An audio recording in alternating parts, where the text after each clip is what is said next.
विशाल जनसमूह में अपने घरों से बेईमानों के खिलाफ लड़ाई लड़ने के लिए निकले दिल्ली के जुझारू साथियों, आप सभी का जंतर मंतर की धरती पर स्वागत है। आम आदमी पार्टी की तरफ से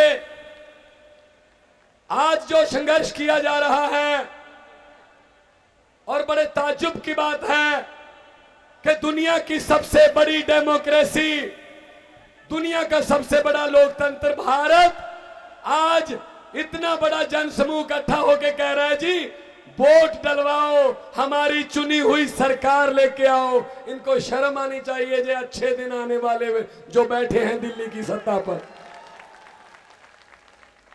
दोस्तों, सबसे पहले संसद में मुझे बोलने का मौका मिला जनरल बजट पर, तो मैंने कहा था कि बुलेट ट्रेन की बातें करते हो, दूसरी तरफ दिल्ली वालों को सुझाव देते हो 10 से 12 बल्ब ना चलाना, 3 से 4 एसी ना चलाना, 10 बजे के बाद शॉपिंग मॉल ना जाना।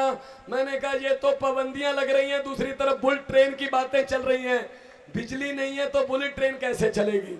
बिजली दिल्ली की पूरी कर लो पहले। दिल्ली में बिजली पानी की समस्या हमने पुरजोर तरीके से संसद में उठाई। संसद में हम जब बोलते हैं तो उनको पता चल जाता है कि आज किसी न किसी की बखियां उधेड़ी जाएंगी।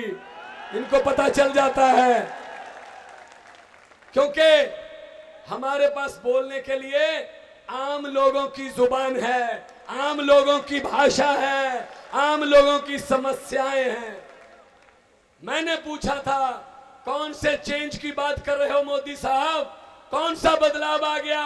117 एमपी 282 में 117 एमपी बीजेपी में वो हैं जो पिछली बार कांग्रेस में थे। उनके तो अच्छे दिन चल ही रहे हैं। 3-4 मंत्री ऐसे हैं जो हर कैबिनेट में होते हैं। उनके बारे में मैं मोदी साहब को एक सुझाव दूंगा। जो हर कैबिनेट में मंत्री होते हैं उनके बारे में मोदी साहब को एक सुझाव दूंगा कि कम से कम उनकी शपथ तो बदल दो। वो शपथ लें कि मैं शपथ लेता हूं, जो भी शपथ लेगा मैं तो शपथ लूंगा ही लूंगा। हर कैबिनेट में मंत्री होते हैं। मीडिया वालों को भी मैं कहता हूं, क्या प्री पोल आप सर्वे करवाते रहते हो, कौन जीतेगा कौन जीतेगा? इन 2-3 मंत्रियों को पूछ लिया करो, जिस पार्टी की तरफ 2-3 महीने पहले जाते हैं वो जीतती है। मजाक बना रखा है इन्होंने, लोकतंत्र का मजाक उड़ा रखा है। पार्लियामेंट में हम इनसे पूछते हैं कि कौन से चेंज आ गया, कौन सा बदलाव आ गया। पार्लियामेंट यहां से 2 मिनट का रास्ता है। सेंट्रल हॉल में सभी बैठते हैं, खाना खाते हैं, बहुत अच्छी क्वालिटी का खाना है, बहुत ही ज्यादा सस्ता है। और मैं 0 आवर में क्वेश्चन उठाने वाला हूं कि अब तो अच्छे दिन आ चुके हैं, इसलिए इसी क्वालिटी का खाना इसी रेट पर पूरे देश के लोगों को अस्पताल की कैंटीनों में, रेलवे की कैंटीनों में, कॉलेज की कैंटीनों में मिलना चाहिए, मिलना चाहिए। वरना अगर ऐसा नहीं करोगे तो आप पकड़े गए हो। आपको मैंने रंगे हाथों पकड़ लिया। क्यों कहते हैं ना, ये कहते हैं कि 26 रुपए कमाने वाला गरीब नहीं होता, तो जरूर आपने ये बात सेंट्रल हॉल में इस कैंटीन में बैठ के बनाई होगी, क्योंकि वहां 26 वाला गरीब नहीं है। वहां 26 में 4 आदमी रोटी खा सकते हैं। ये इनके लिए फैसिलिटियां। अभी और फैसिलिटियां बढ़ाने की बात कर रहे हैं मेंबर ऑफ पार्लियामेंट के लिए। हम चारों सांसद इस बात का विरोध करेंगे कि हमें और फैसिलिटियां मत दो। अगर सहूलत देनी है तो लोगों को दो जिन्होंने चुन के भेजा है। अच्छे दिनों की बात करते हैं, इसलिए दोस्तों आप लोगों की आवाज, दिल्ली वालों की आवाज संसद में गूंजेगी।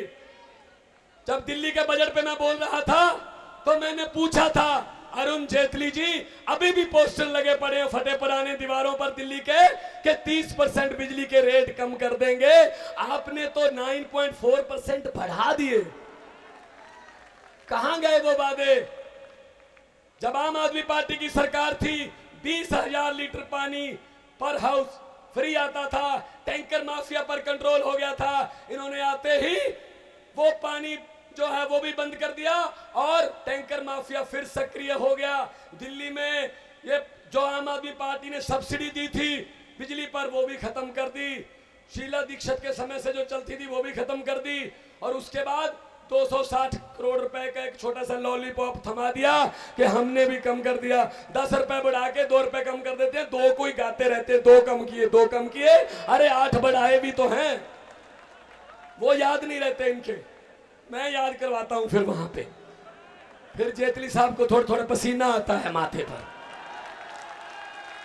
और जेटली साहब तुम तो मत बोलो संसद में, क्योंकि सबसे ज्यादा अन्ना जी के आंदोलन के समय सबसे ज्यादा जेटली, मनीष तिवारी और कपिल सिब्बल बोलते थे सड़क से कानून नहीं बनते, चुन के आइए चुन के आइए। हम तो चुन के आ गए, तुम चुन के आओ, तुम चुन के आओ।